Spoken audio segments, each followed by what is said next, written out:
All right, let's try this one again. I'm going to start from the top of this question just to make sure there is no confusion here. So this first question is about prioritization, and it is a ventilator question. So a lot of times you see ventilator in a question and it can freak you out. And we want to make sure that this is not something that trips you up on your test. So remember that as a new nurse, you are expected to know more about caring for your client than the machine. So we want to keep our focus on our client's safety, their airway, breathing, all of that. So with that in mind, we'll look at the question here, and we can see in our question, the client is receiving ventilation, and we've got alarms going off. The nurse has checked the connections, but there is no obvious cause for our alarm, and the client is having some oxygen issues. So we need to determine what our next step is. So a little tip, before you read any of your options, we want to think about what we expect to see in a correct answer. With this question, we know our client is experiencing some respiratory distress, so we are not going to leave them, and we want to pick the option that quickly and effectively increases our oxygen level. Remember that the ET tube is our airway.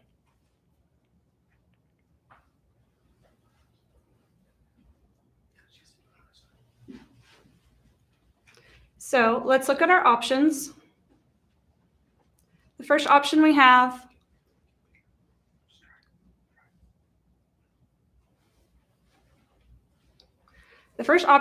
here is calling the respiratory therapist for help and hoping they take care of it.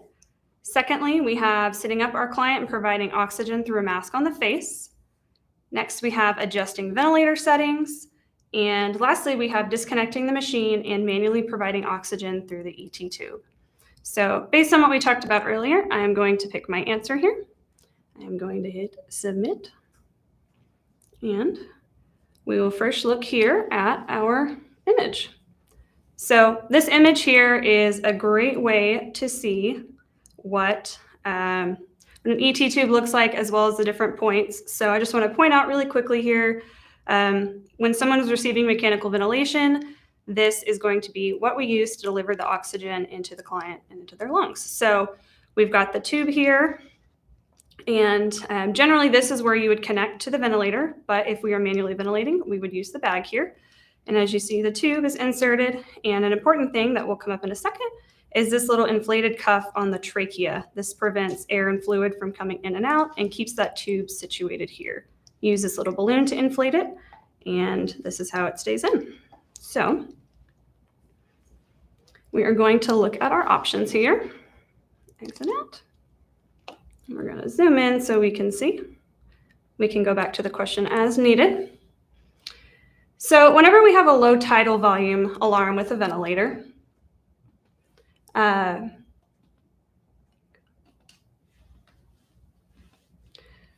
we know that the client is not receiving adequate oxygen, and that could be for a variety of reasons, but the only surefire way for our client to make sure we're getting that oxygen is to manually ventilate. So when we go through here, we can see that our low tidal volume alarms are often due to disconnections. Loose connections are a leak in our circuit, which would be our tubing. But we also can see this alarm because of changes in the client's breathing efforts, or if that cuff is not fully inflated and we have some air leakage. So once we troubleshoot and determine that there is not an obvious cause of the alarm, we want to make sure that this client is getting oxygen. So we're going to manually ventilate with the bag valve mask connected to high flow oxygen. If your browser is still blurry, we want you to go ahead and try to refresh and hop back on with us. We fixed our connections on our end, and we think it'll look much better if you do that. So looking at our incorrect options here, first off, calling the respiratory therapist, this would delay care. Our client is in distress and needs oxygen now. We don't know how long it would be until the respiratory therapist could come to the bedside, so we want to make sure that we are intervening quickly. Next up, non-rebreather mask would be ineffective in this client because they have that tracheal cuff I mentioned earlier. So with the tracheal cuff, oxygen coming in through the nostrils or the mouth isn't going to get into our lungs. So if we look here at the non-rebreather mask, we can see that this rests on the client's face, and while it can deliver a lot of oxygen, this is not something that would work well for our client with who is receiving mechanical ventilation. So Brings us next to our other our other option, which is increasing to 100% oxygen. While we want to get as much O2 into our client as we can, if the ventilator is not able to deliver the volumes that it's set at, it doesn't matter how much oxygen we put in, it's not going to do anything for our client. So at the end, we want to make sure we are ventilating, so we are going to manually give breaths with our bag valve device attached to some oxygen here. So at the bottom of all of our questions, we have the educational objective listed, and this is a really nice, just little concise summary of our rationale, the correct answer, and everything. It's great to reference later and can be a good tool to put on a flashcard, anything like that. So in this case, we know that ventilators alarm when parameters such as our tidal volume are not being met, whether it's due to machine malfunction or a change in our client status. As the nurse, you should try to troubleshoot any alarms for obvious causes and manually intervene with the bag valve resuscitator if there's no obvious causes that are found and our client is experiencing respiratory distress. So lastly, I want to point out right down here at the bottom, you can see this NCLEX-PN client need category of physiological adaptation.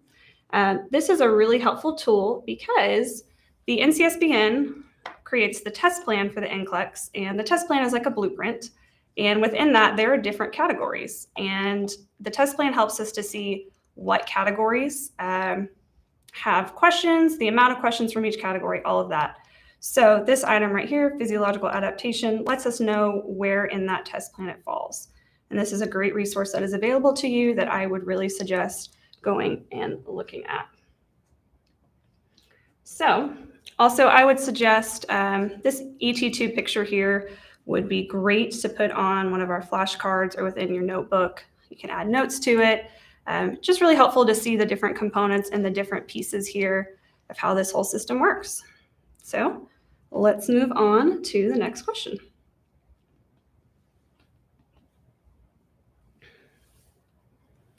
All right, next up, we are going to look at a client who is experiencing acute asthma exacerbation. And this is an acid-base balance question. So I know as a student for me, these were tricky questions, and they are really confusing because you get overlapping lab values, terminology such as chemical formulas and different things like that can just be confusing and just a lot of information to remember. So we're going to try to help break this down a little bit today, and within that, hopefully give you not just the answers to this question, but help you answer other questions better. So we're going to look at this question here, and we have clients having a respiratory problem. They have high-pitched wheezing happening, so we know they have a pretty severe illness. So this question has an exhibit. I always like to read my question first, then look at the exhibit, so that way I know what I'm getting into. So let's go ahead and click this here. So from our exhibit, let me zoom in because it's a little small. We can see that the pH is elevated. Our CO2 here, which is also known as carbon dioxide, is low. And down here, we have bicarbonate, and it's slightly elevated. So our partial pressure of oxygen is a little on the low side, but this would be expected if a client is having an asthma exacerbation. It tells us that oxygen is not being properly pushed to the lungs, but in terms of determining acid-base imbalances, this is not an item or a value that we need to be seeing. So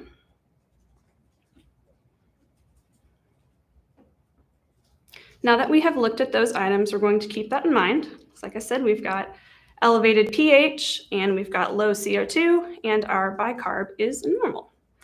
So side note and tip, if you're unsure about what lab values you need to have memorized for NCLEX, they are pretty clearly listed on that test plan I just mentioned.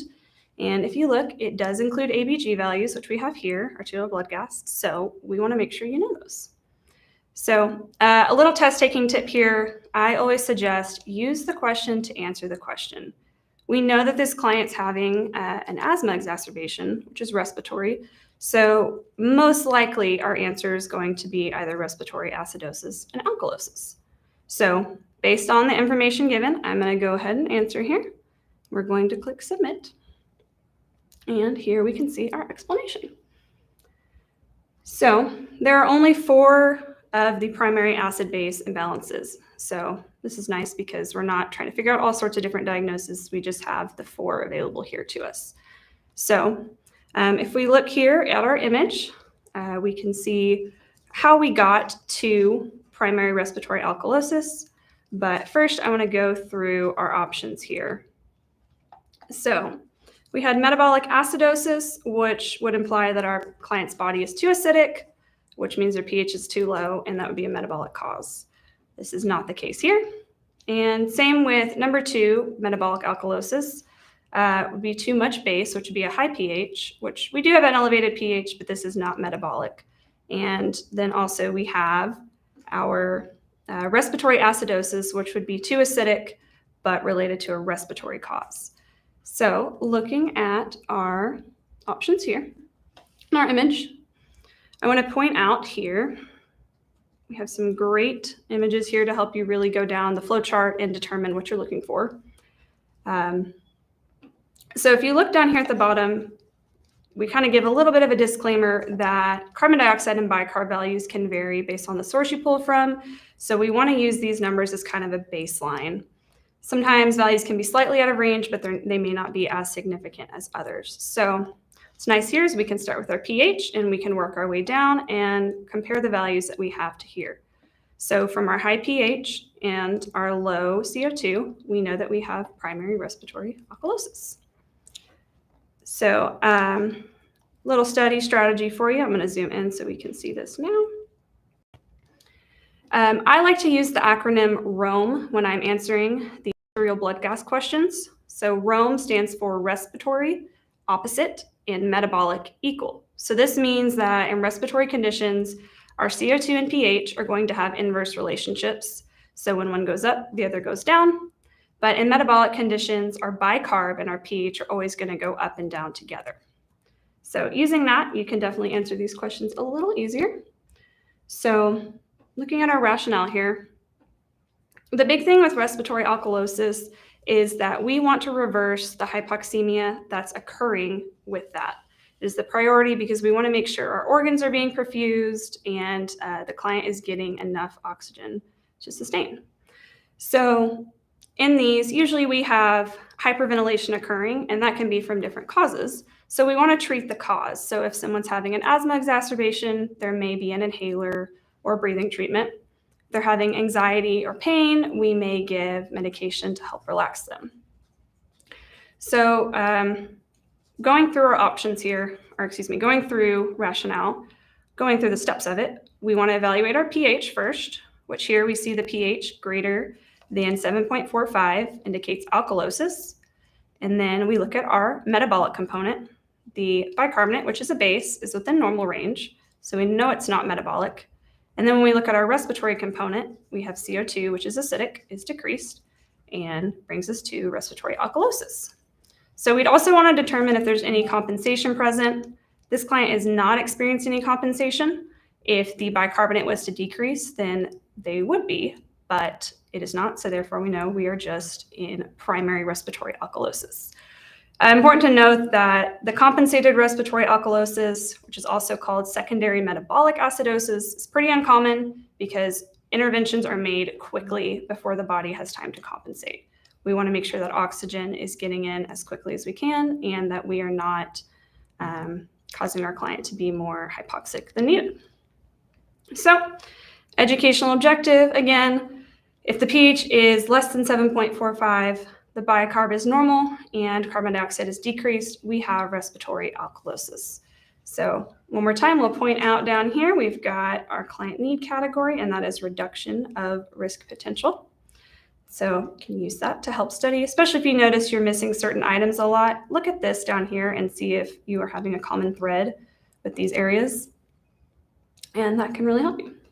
So again, we have many of these images available with the acid-base disorders, and I would definitely suggest putting them together in your notebook or something like that. Put notes on them so you can learn to recognize sources or learn to recognize conditions differently. So we're going to go ahead and move on to the next question.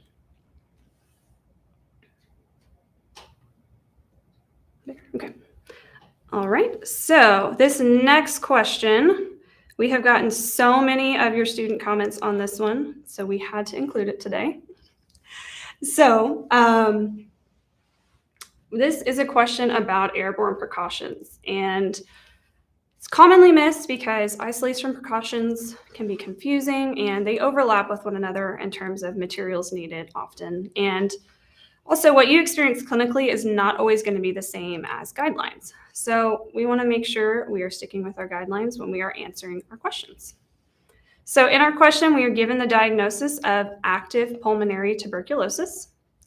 And we know that tuberculosis requires airborne precautions, so we want to consider the required PPE, or personal protective equipment. You may have heard that term before. So let's look at that. Little tip, remember that when we're looking at a question like this, we want to go by the guidelines set forth by regulatory agencies and not by personal experience. We need to take our question at face value and not read into it any further.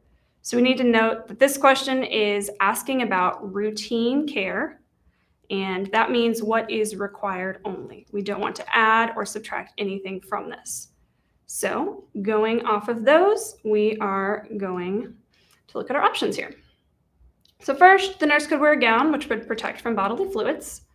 Second, goggles and face shields protect mucous membranes like the eyes, where there's a risk of splashing fluids onto healthcare workers, blood or other fluids. Number 3 here, hand washing, which prevents the spread of microorganisms from objects and between patients. Number 4, N95 particulate respirator would protect against little tiny airborne particles that are smaller than droplets and suspended in the air.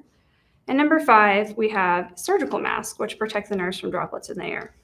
So based on what I know about airborne precautions, I am going to pick my answers here.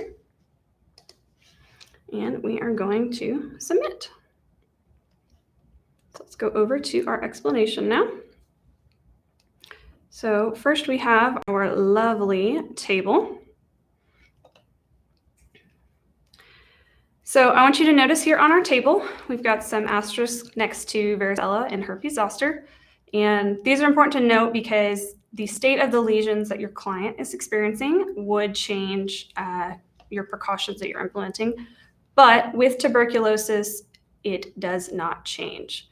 So the table shows us the required components of the precautions, which we see here are the N95 respirator, or a powered air purifying respirator if your facility has this, a negative pressure isolation room with a high efficiency particulate air filter, and as needed, emphasis on as needed here, if contact with bodily fluid is anticipated, clean gloves, disposable gown, goggles, face shield.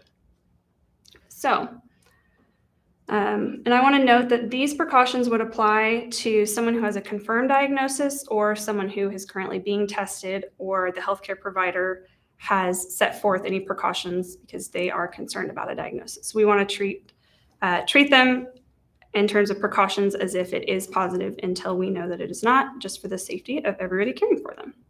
So I'm going to try to zoom in a little here on our explanation. So looking at our rationale here. So when we talk about precautions, we know that hand washing is never going to be a wrong answer when it comes to transmission-based precautions. We always want to be cleaning our hands before we're caring for a client and after we care for a client. And also, we want to make sure we have an N95 on here. So I'm going to click and let you see a picture. This is just an example of one you may see in practice. These are going to be fit tested to make sure the seal is tight around your face and that the particulates are not entering. So close that, zoom back so we can read here. So TB is spread as an airborne particle and not droplet, which is really important to note with the N95 and also with our negative pressure rooms. So aerosolized particles are so incredibly small and they can remain suspended in the air for hours. They can travel long distances.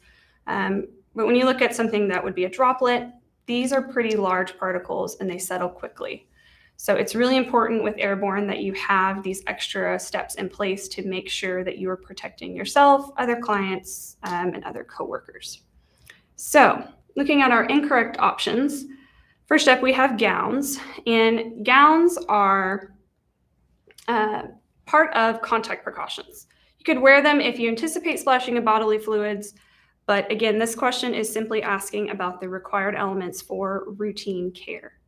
So looking at the next one, we also have goggles and face shields. These are useful when there's potential for spraying and splashing again because they protect the mucous membranes. But like I said, they are not part of the requirements for routine care. Lastly, the surgical mask. So this would be required for droplet precautions. And this option can trip up some students because according to guidelines, we do want to place a surgical mask on the client when they leave the room for a procedure. But we can't read into this question and try to figure out whether we're putting the mask on them or us or any of that because that's just not in the STEM. The question's not stating that, so we need to stick with what is there, which is precautions that are mandatory for the nurse. So looking at that, we'll look at our educational objective down here. So remember that airborne precautions require an N95 or greater mask in a negative pressure room, and you must always wash your hands before and after patient care. So again, if we look down here at our client need area, we can see that we are safety and infection control. And we have a couple different tables for different precautions, so these would be great to put together to compare and contrast all the different required elements. So let's move on to our fourth question here. So this one is a pediatric question. And these are commonly missed because pediatric questions just are intimidating in general, especially when you see a newborn. We know lab values and different things can just automatically be different. And also when we see congenital heart diseases, they're pretty complex, and especially when you get into complications of them. So we know there's a lot of expected findings when we're looking at a newborn who has a congenital heart disease that in any other newborn would not be normal, but they are considered expected in these clients. So differentiating between the two can be a little challenging, and we want to help you do that. So looking at our question, this patient has tetralogy of Fallot, which is a congenital heart disease.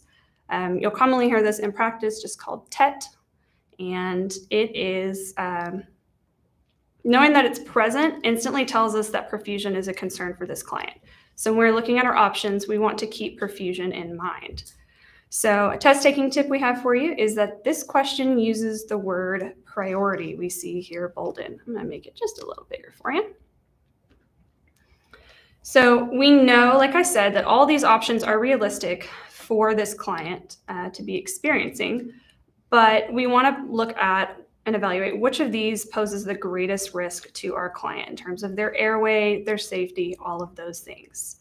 So we want to identify which of these is that. So based on what I know about this condition, I'm going to select my answer here, and we will submit. So looking at our options and looking at our images here, let's see, I'm going to start with this image.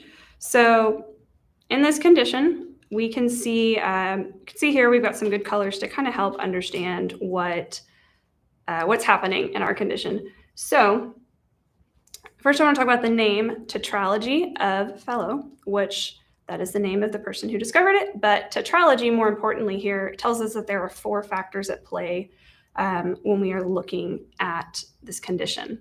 So I'm going to quickly go through these just so you can kind of understand a little more. First off, we had the pulmonary stenosis here. So if you see this deoxygenated blood is not really getting its way out to the lungs to get that oxygen. We've got a lot of wall thickening and some weakened muscle, and it's just really hard for it to actually push out. Next, we have the right ventricular hypertrophy. And so if you look here, compared to this normal heart, we've got a lot of wall thickening, and it creates kind of a stiffened and enlarged wall. So our pumping is decreased in effectiveness, puts a strain on the muscle. And also, if you look here, there's just a lot less area for the blood, whereas over here, we've got more area. Next up, we have the ventricular septal defect, which basically just means that this oxygenated blood over here and this deoxygenated blood are mixing, where we get this purple. Normally, you would have the septum separating your ventricles, but here it's almost completely absent, and so we get a lot of mixing. Then the last component is the overriding aorta. So our normal aorta is positioned over the left ventricle, as you can see over here. But in this heart, it is positioned right over this defect here, the septal defect. And so all this deoxygenated blood mixes with this oxygenated and then is sent out to the body. So if you see here, we've got the nice and red, and here we've got this kind of pinky purple. So this just tells us that we are not pushing as much oxygen to our client as needed. So I'm going to go back and kind of look at our options here and why we picked what we picked. So first, looking at our options, we've got our elevated hematocrit. I'm going to zoom back in so you can see these while I go over them. And this means we have more red blood cells than normal. The second here is that when we're listening to the infant's heart with our stethoscope, we are hearing an extra sound that would not be heard in a heart that does not have TET. Third, we have that the newborn becomes tired during feedings because of the extra effort that's required. We know that newborns with this condition have a harder time meeting the oxygen demand due to the ineffective perfusion, so they just get tired. And number 4, they had gained less weight than expected since birth, again, related to the fact that they are just tired and not eating like you would expect. So I'm going to go back over here and look at our items. So we know that infants with TET experience chronic hypoxemia because of this increased deoxygenated blood flowing through their body. Let me zoom back in so you guys can see. And the body compensates by creating additional red blood cells because they carry oxygen. And this condition is known as polycythemia. So elevated hematocrit, which in this newborn would be greater than 65%, is our priority to report because this blood is very concentrated with red blood cells, which makes it thick and viscous. And that puts our client at risk for thrombus formation, which thrombus would be a clot. And when we have clots floating around, we have a pretty high risk of stroke. So we need to make sure this hematocrit level gets reduced so we can keep our client safe and prevent anything like that. So looking at our incorrect options here, again, these are all items we would expect to see in a newborn with this condition, but based on what was presented to us, we know that the elevated hematocrit is our priority. So first, I want to point you to the murmur. They're very characteristic of the condition and can actually be used to help diagnose disease upon newborn assessment. And so I'm going to show you a little video here that helps you see where in the heartbeat the murmur occurs, and this will let you kind of hear what it sounds like and see where it falls in.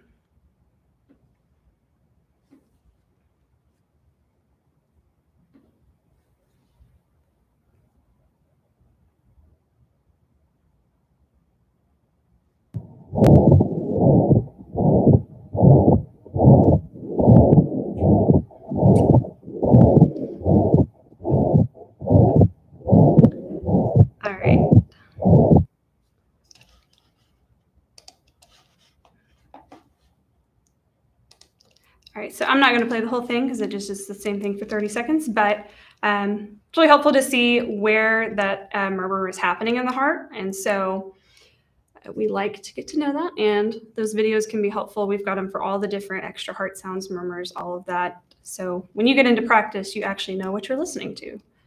So looking at options 3 and 4, so feedings just increase our oxygen demand, and that makes this infant quickly frustrated and tired, which in turn leads to poor weight gain. So let me zoom back for you.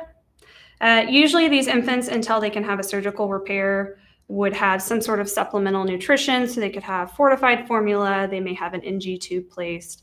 All depends on how much their fatigue is affecting them in terms of growth. So we'll peek at our educational objective again down here. And we know that clients with TET are at an increased risk for polycythemia because of the chronic hypoxemia that is happening. Their elevated hematocrit has to be reported because the thickened blood can lead to thrombus formation and potentially a stroke. So this question all boils down to looking ahead at lab values, different things going on in your client, and trying to prevent something that could happen. So we look at reduction of risk potential down here as our client need category, and that falls right into that. We want to prevent any issues from happening and reduce the risk of issues happening. So I really love this image. I know I keep saying that, but I think this is a really great one, especially if you're trying to remember the specific elements of tetralogy here. And the colors are really helpful to see too what exactly is going on and why it's such an issue that all of the blood is just kind of pulling together. So that was question 4. We're going to go on to our last question here. We've got one more select all that apply for you. So I'm going to zoom in for a second. This question has an exhibit 2. As I said earlier, I like to read my question first, look at my answers, kind of figure out what's going on before I peek at my exhibit so I don't overwhelm myself with that. So this question is commonly missed because it is about the thyroid, and thyroid questions can be really confusing, especially when you relate manifestations of it to our lab values. So especially with thyroid stimulating hormone or TSH, we know that the levels can be increased or decreased for both hypo or hyperthyroidism, depending on the cause, if it's primary, secondary, or whatever. Also, we see here we have a 6-item select all that apply, and I don't know about you, but adding that extra item just kind of makes it a little daunting, just a little more stressful for me. So we know that the NCLEX loves to ask about opposing conditions and contrasting items, so we want to help you prepare for that. So I'm going to click on our exhibit here. So we can see we have some more laboratory results. So we've got 3 tests here, 3 tests we'd expect to see when we are testing our TSH. TSH, T3, and T4, these would be pretty expected to look at. So we know here we've got reference ranges and we have results. Again, what I mentioned earlier about the test plan having the required lab values for you, if you look, you will notice that these 3 are not in there, and we know that, but we like to have a good mix in our question bank of items that would just simply say increased or decreased versus items that would actually have a reference range. Because when you get into practice, you are going to need to interpret things yourself, and we want to make sure this is real world applicable to you and not just testing on itself. So if we look at our options here, we can see our thyroid stimulating hormone is pretty high. We know 4.2 is the upper limit, and we are pretty much double that. We look at our total T3 here, and we have a nice low value. And we look at our free T4, and again, a pretty low value compared to our reference range. So based on this, let's look at our options. So this question first needs us to identify the condition that the client is experiencing, and then we need to from there determine what the appropriate clinical manifestations are for the condition. So looking at that, a little tip for you to make SATAs more approachable. Select all that apply, SATA, I'm sure you know that phrase. I like to look at each option as kind of its own little true or false statement here. And so if I look at an option and I say, that's false, I can just click it, make it go away. So that helps me break it up into more manageable pieces. It's a lot easier to look at 6 small questions for me than this one giant one. So based on these laboratory results, we know this client is either experiencing hypo or hyperthyroidism. So we're going to look at our option choices here and see what we think matches up. So option-wise, we've got 6 here, so let's go through it. So based on our results, we could have low heart rate, temperature sensitivity, difficulty in having a bowel movement, hair loss from anywhere on our body. We've got constantly perspiring and hot or losing weight. So based on what I know about my conditions and my lab values, I'm going to go ahead and click a couple. And so again, would bradycardia be true or false for these lab values? Cold intolerance, etc. So going to pick the options that I think are correct, and we will submit. So I'm going to look at our table. Now, if we look at this table here, we can see that our client is experiencing hypothyroidism. So this table here is great. Again, we have one of these for hyperthyroidism as well, but we like to kind of break things up so you can see. So with hypothyroidism, we want to think about how everything really manifests as just slow metabolic processes. Everything is just a little sluggish, a little slow, a little weak. And so looking at here, we've got the generalized slowing, which we saw a lot of these in our option choices. And we also can see over here, some lovely big words. So mucopolysaccharide accumulation, you may be like, what in the world is that? So don't worry, I'll help you. Mucopolysaccharides are long chains of sugar molecules, and these help build connective tissues and cushion joints. They require thyroxine, which if we look on our client's lab values, is not super readily available right now. They require that to break down, and unfortunately they can't be broken down because we don't have enough of that hormone. And so they end up attracting water, which leads to swelling and can lead to pulling that water from certain areas. So, you've got coarse, dry skin in some areas, but you're going to have non-pitting edema in others. And that's also where we get that enlarged tongue of the macroglossia, because that connective tissue is really just attracting all of the fluid. So we also can have depression and some other things going on because all of our systems are just kind of slowed. So let's look at our explanation, and I'm going to try to help you kind of demystify the thyroid questions here. So like I said earlier, it can be confusing because we know that in thyroid problems, we can have TSH be higher or lower, depending if it's primary, secondary, all of this. So when I look at these questions, the best way for me to determine if a client is experiencing hyperthyroidism or hypothyroidism is really to look at our T3 and our T4 values. These are always going to be low with hypo and high with hyper. So our value was pretty low here, so we know we should be looking for the slow, sluggish manifestations of hypothyroidism. So if we'll look one more time here, we can see our T3 was pretty low. It's 30, should be at least 70, and our T4, our free T4, is 0.2, should be at least 0.8. So we know we are pretty low there. So we will zoom back in. So if we look at our image here, what's happening in this condition is that the thyroid stimulating hormone is not really getting a response. It is telling the body, make more thyroid hormone, make more, but nothing's happening. And so it's going to keep sending out, and that's why it's elevated, but our other level is low. So if you look at this image here, let me get this going. So this is kind of a complicated way to explain it, but essentially it's going to try to encourage production here. And, when there is a miscommunication or for whatever reason an ineffective transmission, we're just not going to end up with actual production of the hormone. So we know that our thyroid hormones act in body sites to stimulate and increase metabolic functions. So if we have low circulating hormone, we know that we are going to have decreased functions, as I mentioned earlier. So looking at that and looking at our other options that we have, we know that bradycardia, cold intolerance, constipation, and hair loss are manifestations of the slowed processes. So our incorrect options here would be the warm, moist skin and the weight loss, because these are signs of an increased metabolic rate, which we would see with hyperthyroidism. Instead, with these clients, we would expect to see weight gain as well as the dry, fragile skin that was mentioned up in that chart.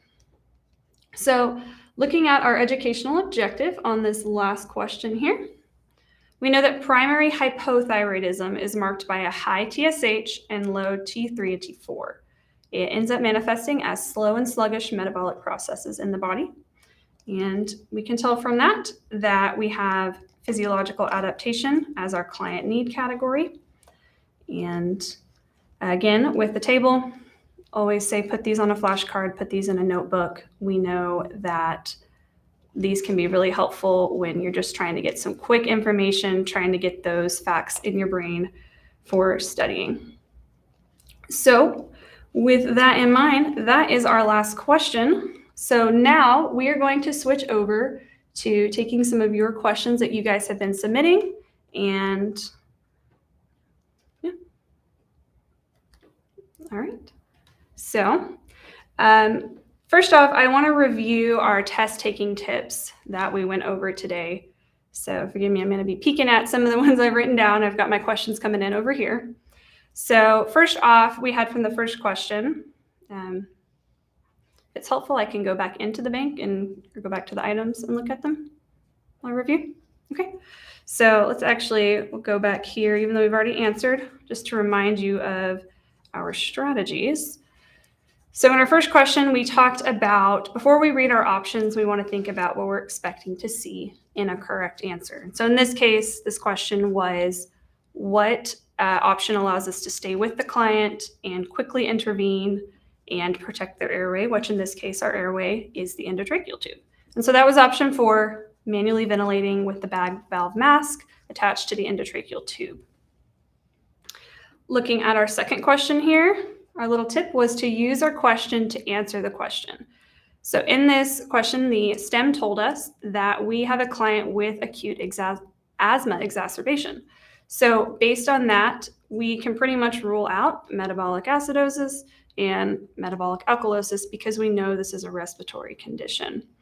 And I did want to point out here that with how I can cross these items out and also just the general view of the UWorld platform, we try to mimic the NCLEX as close as possible. Someone who's taken it, I can verify this is pretty close. These are the same colors that are used, somewhat similar in font and look, as well as your calculator options, your notes, all of those things, and even the crossing out of items is something you can do as well. So, reminder on number 3 here. Our tip was to remember to follow the guidelines put forth by your regulatory agencies. So this can be for US or Canada. This could also be for other agencies that are putting forth information. We need to go by that. We need to go by our textbooks and never go by our personal experiences.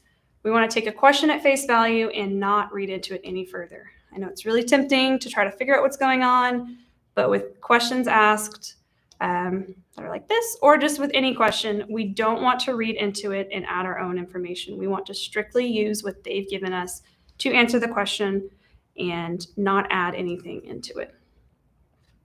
So our next one, this was a priority question, which if you notice, we've got the bolded element here to help you remember that. So remember that in a question like this, all of our options are realistic. So in these kinds of questions, we want to look for issues that pose the greatest risk to our client. So even though these are all realistic in an infant with TET, we want to determine which of these poses the greatest risk. So we look at safety, we look at airway, breathing, circulation, all of those things to determine which of these poses that big risk. And lastly, on number 5 here, we had a select all that apply. And our tip here was to make them more approachable, looking at each option as kind of its own true or false statement. So when I look at this here, I can say true or false, a client experiencing hypothyroidism would potentially have bradycardia. And just taking that down the list. And again, if something I determine is false, we can just cross it out. So we are now, looks like, going to take questions, I think. Do we have any questions to take? So one of the questions that we got earlier, which I think was a really good question, and I wanted to kind of hold off, because I think we need to just kind of talk through it. Mm-hmm. Someone asked, say, hey, when I'm in the question bank, how do I find these test plan categories? And that's a great question, because right now when you go in the question bank, you find items kind of sorted by how you would see them in nursing school. Mm-hmm. But one of the best ways to find them, because if you don't pass your NCLEX on the first time, they'll send you out a score report and let you know here, based on our test plan categories, here's the areas where you struggled. So that's helpful. And then also, if you're studying for your NCLEX, you definitely need to be using the test plan and getting familiar with those test plan categories. I'm trying to pull up because I have a list.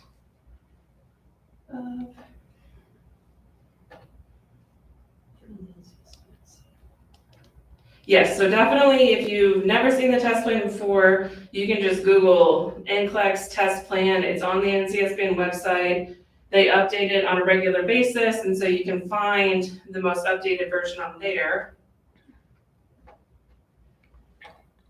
And then, like I said, one of the best things you can do is just kind of get familiar with the test plan.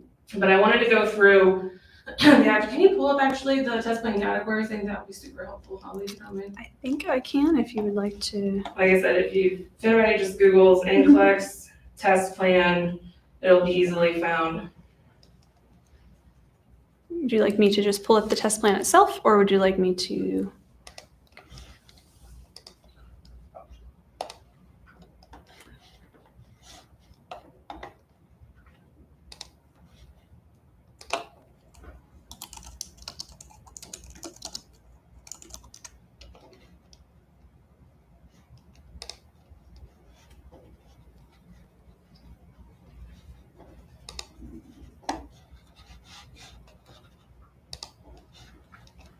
Awesome. And so then if you scroll down, there's that pie chart on there, and it gives you an idea.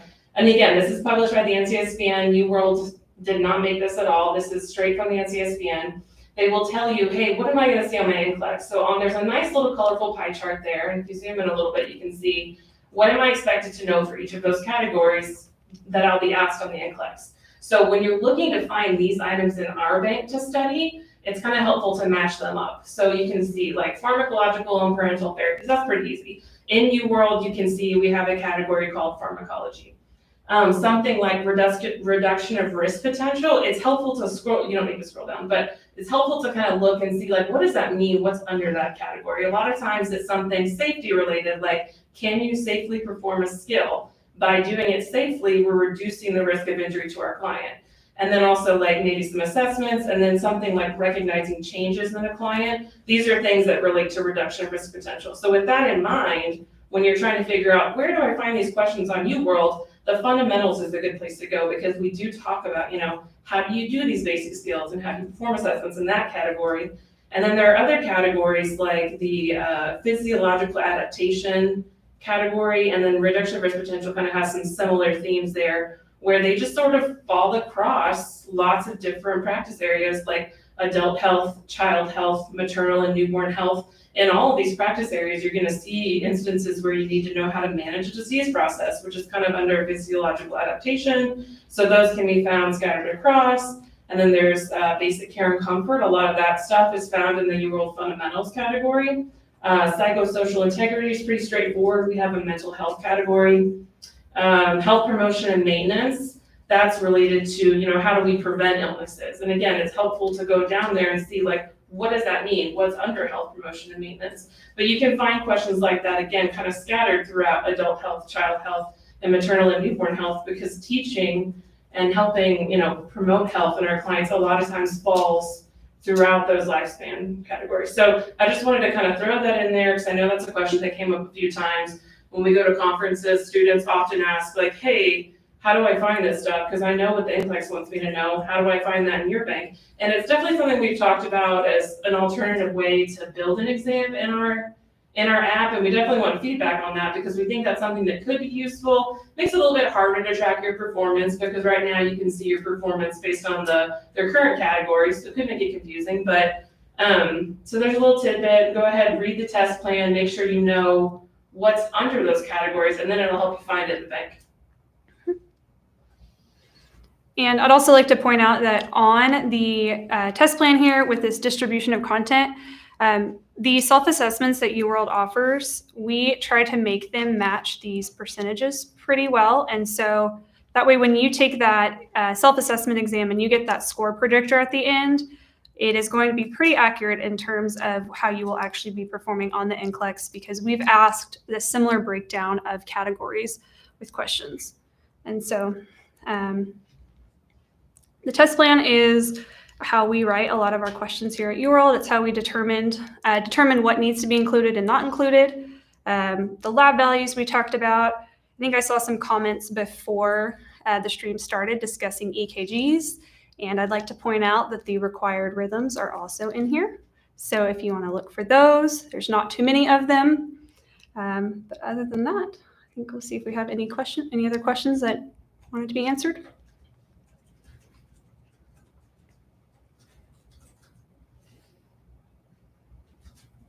Okay, well, it looks like that was kind of our only one we were going to address on here. Hopefully, you're able to get some address. And if not, we would love for you to reach out to us on our different social media platforms. Send us an email, any of that. We would love to help you. It's our goal here. We just want to help make things easier for you on the NCLEX. When you're taking your test, we always say at UWorld, we make really hard stuff easy to understand. And that's what we hope we're doing here with you. So we are about out of time. So I just want to say thank you guys so much for joining us today. I really hope this was helpful for you in prepping for your NCLEX. And if you're still in nursing school, I hope this is helpful for you just in your regular studying. Obviously, we answered specific questions, but I hope that some of the ways I laid things out and some of the tips we gave can help you to answer other questions, to study well, and do all those things. So lastly, I want to remind you that UWorld does offer 30, 60, and 90-day subscriptions. So if your test date is coming up next month or later in the summer and you're trying to get that last minute, really high quality studying in, we do have those short-term options available. Of course, we've got self-assessments, all those different ways to help you prepare for your test. So also I'd like to remind you that next Wednesday, same time, 2 p.m. Central here on YouTube, we will be hosting another live study session. This one will be over, what's it going to be? Physiological adaptation questions, which is part of the test plan that we just talked about. These are really commonly searched for questions. A lot of people get asked these in nursing school and are like, I don't even know what these are. So we're going to try to demystify that, break it down for you, bring you some more test taking tips, some strategies, different things, and also just a good variety of questions. So also a reminder, this is going to be posted for later, so you can go back, watch things, watch the questions, get the information, all of that. And we're always available on our social platforms, as I said before. So rewatch, share with your friends, all of that. And with that, that's all we've got for today.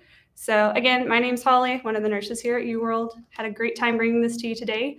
Can't wait to see you guys again next week here at 2 p.m. on YouTube with our stream. And until then, best of luck and happy studying. Bye, guys.